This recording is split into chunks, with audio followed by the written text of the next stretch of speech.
Turron, Davenport, USA Today, Eagles Wire. The Eagles minicamp in the books, which means a 5-week hiatus for the Birds. But let's take a look back at the OTAs in the minicamp. And Turron, a couple guys who stood out to you that this minicamp helped them as they enter training camp. Well, I think this minicamp undoubtedly helped Nelson Aguilar because he's a guy that's looking to rebound from a tough first couple years in the league. And, you know, in talking to Mike Grove today, he highlighted the point that it does take 2 to 3 years for a guy to really show himself to be what NFL player he's going to be. And Jordan Matthews spoke about that yesterday also. So I definitely say Aguilar with his performance, you know, catching the ball with confidence and some of the things that he was able to do throughout the OTAs and minicamp. Another guy that stood out to me, you know, was Aaron Grimes, and he's a guy that I think is possibly their best option to bump inside and play the nickel position at 5'11", 185. He's built to do that, and he's someone coming from the CFL a couple years ago. You know, he's used to, you know, having to play in space when need be, but also in that condensed space that is involved with playing a nickel position. So he would be somebody. Timmy Jernigan also, just the pass rush. You know, he's in the scheme that will allow him to get upfield and rush the passer. So those would be 3 guys. But there were multiple ones that stood out. I mean, Derek Barnett really did an awesome job, and it just reinforced my belief that he's the best pass rusher in this draft class. Turron, you mentioned Nelson Aguilar, and John McMullen's been singing Nelson Aguilar's praises too a lot with us. Where does he fit in? The slot, the outside? It seems like there's a lot of competition, and it's a crowded position.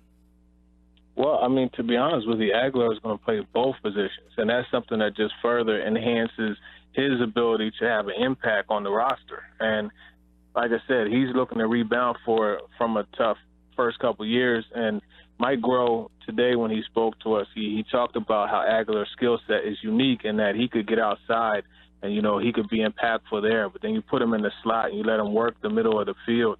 His awareness and his toughness, you know, the explosiveness that he has, the short area quickness is something that will really benefit him when he catches that ball across the middle. You know, he could put his foot in the ground and get upfield with the best of them when he actually does catch the football. And now that he's relaxing and allow that to happen more naturally, you know, on a more organic side of things, he's doing really well. And that's what you see. You know, you even see a guy that's more explosive. So I think he's going to be a big part of the playbook, and he's going to have results that are going to surprise some people. I'm not saying 1,000 yards, but I'm saying he's going to actually finally put forth some of the production that these fans have been waiting for.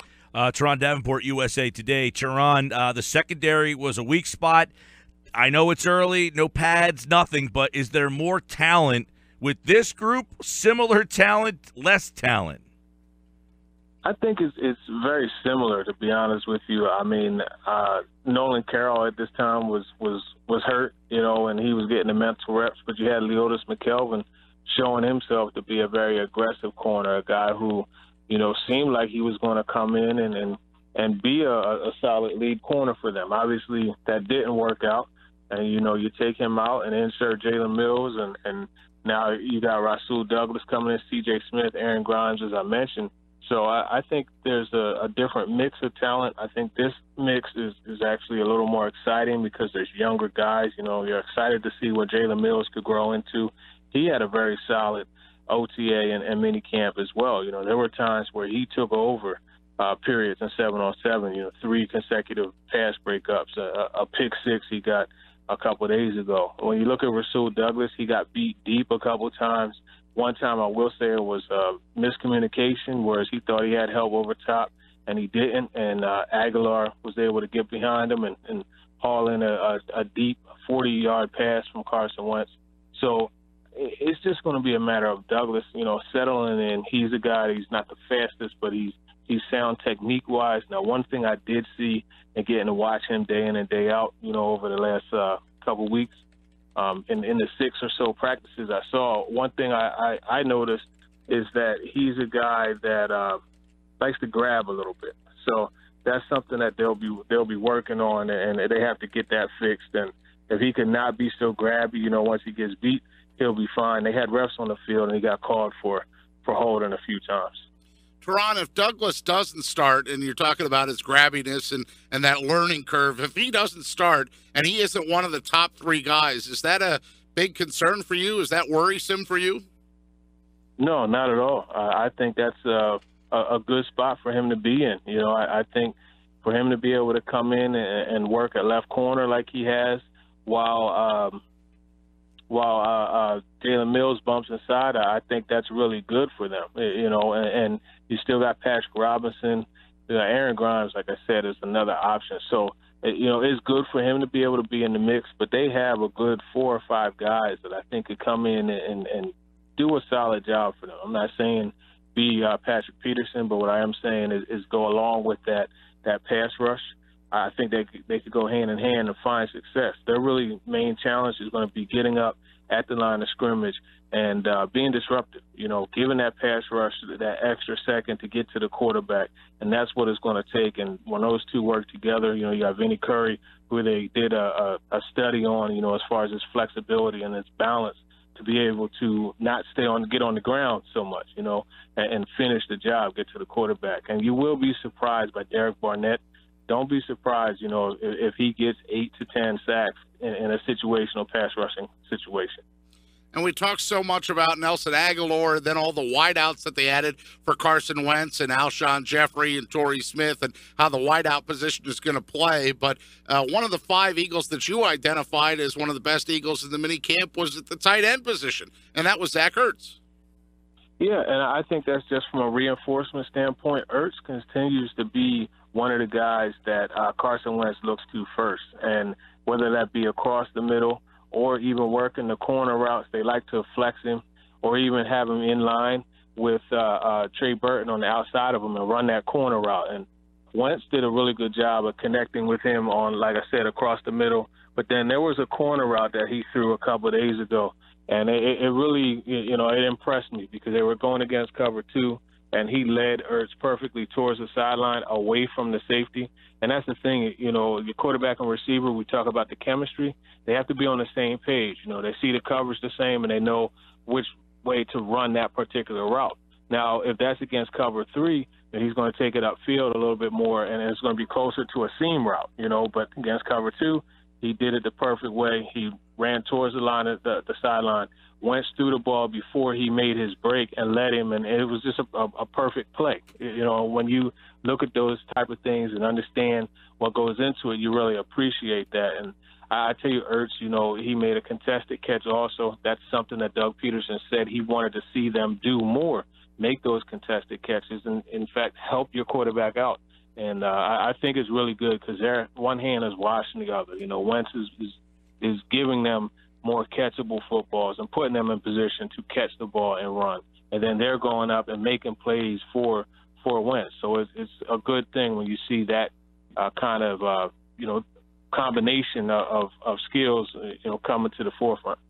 Ron Davenport with us with some of his thoughts and observations from Eagles' mandatory minicamp as that is wrapped up, and now we take that break until we get to training camp. But, Turron, I know, and you talk about the learning curve where guys come from the college game, and obviously Rasul Douglas struggling with it a little bit as he's learning how the NFL game works. But another guy that Eagles fans will be keeping their eyes on is Shelton Gibson, because he's a guy that's coming from one college level to the NFL. What have you seen out of him that makes you sense that maybe he's finding his way?